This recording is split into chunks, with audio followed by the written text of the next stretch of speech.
And it's this part of the hospice palliative care philosophy that is critical to what you do.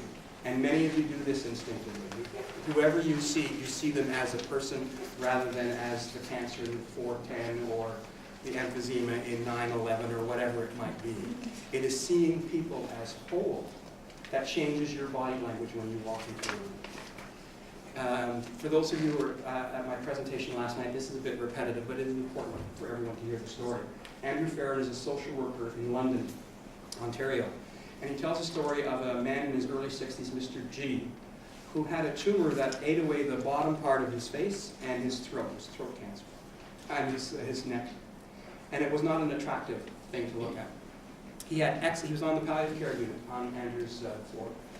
And he had excellent care, excellent physical care, emotional support, spiritual support from his minister and church community, family, very supportive, loving wife, children, everything that we would describe as excellent hospice palliative care. But he asked the team to help him to die. He said, I'm comfortable, all that is true and stuff, but I can't look at the faces of people who come into the room anymore. When they see me, they just see this. And I can't look at their face anymore. It's too hard.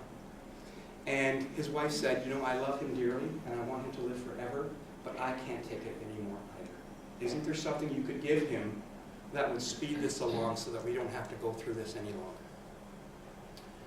And Andrew said it was the first time in the palliative care team's history where they understood why some people would want to die, because they too had some difficulty in entering the room. How many of you have ever been an 8-year-old girl before? Thank you. Some of you aren't raising your hand though, and so I'm just going to make sure that you are listening. This man had an 8-year-old granddaughter, and this 8-year-old granddaughter wanted to see Grandpa. And everyone from Grandpa and Grandma and her mother, who was the man's daughter, and the palliative care team all said, no dear, it's best that you remember Grandpa as he was. Which, when you start using the past tense, everyone already is talking about the man as dead. Because what was valuable is gone, what is there is a body just waiting to die. How many of you, when you were an 8-year-old girl, really, really wanted something and usually got it? And how did you do that? Buggy, I want to see Grandpa, I want to see Grandpa. Why don't they see Grandpa? And so finally, after some time, the mother said to the father, she really wants to see you, how can we do this? The team said, okay, well, why don't you bring her, we'll prepare her for what she's going to see, and then hopefully they won't traumatize her for life. So the little girl came, she went into one of the little rooms, quiet rooms on the floor, and listened as only an 8-year-old, my daughter's 11, so I can visualize this really easily. And she just waited, yeah, okay, yeah, that's fine, yeah. Can I go now? Oh, yeah, okay, I'll wait, yeah. And she just waited until they went through all the stuff they needed to go through. And she said, can I go see Grandpa now? And they said, okay, go see Grandpa. He's down the hall, second door on your left.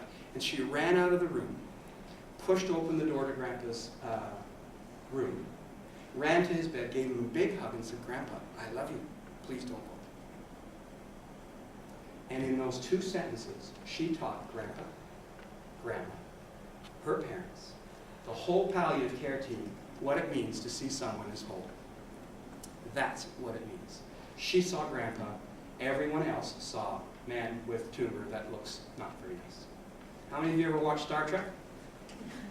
There are a lot of people there with gross tumors in Star Trek. The Klingons and stuff, they're not attractive people. Work is not an attractive man, yet lots of people thought he was kind of hunky. And so we have to get this idea that tumors are ugly out of our head.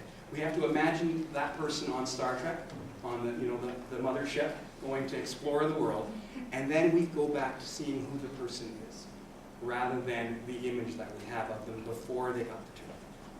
We need to understand that beauty is not about what you look like. It's about looking at the person inside. How many of you, when you look in the mirror, see someone different than you expect?